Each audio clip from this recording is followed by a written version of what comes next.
Everybody, welcome back. Today we're going to improve chart accessibility with the figure element. HTML5 introduced the figure element along with related fig caption. Used together, these items wrap a visual representation like an image or a diagram or a chart along with its caption.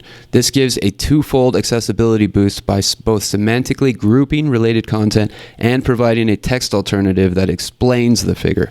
For data visualizations like charts, the caption can be used to briefly note the trends or conclusions for users with visual impairments. Another challenge covers how to move a table version of the chart's data off screen using CSS for screen reader users. Here's an example. Note fig caption goes inside the figure tags and can be combined with other elements. So we've got figure here, and then we basically have an image with an alt text and then a break for the page, or a break from the image, so there's space between the image, and then we have a caption added here, and this caption just describes what's going on here, and then we close the figure tag. So the fig caption is actually within the figure tab. Campercat is hard at work creating a stacked bar chart showing the amount of times per week to spend training in stealth combat and options.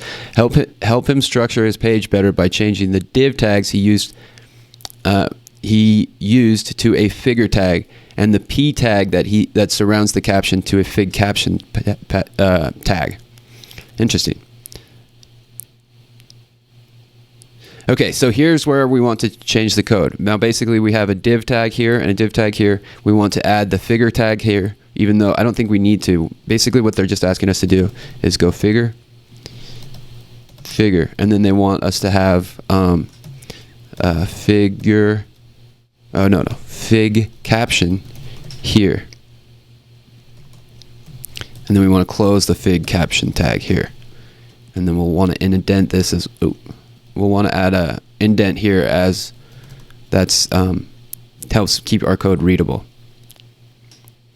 And so yeah, we have the closing tags, and I think that this is what they're looking for. We don't see a lot of difference here in the actual example because they didn't add an actual figure here, which I think is kind of weird, but I think once we run the tests, this should pass. Your code should not have any P elements in it. Okay, interesting. So what they don't want us to do is have these P elements in there. We were supposed to replace the fig captions with the P elements with fig caption. So if we run the tests, this should pass. Great. Hope you guys enjoyed this one. We'll see you in the next lesson.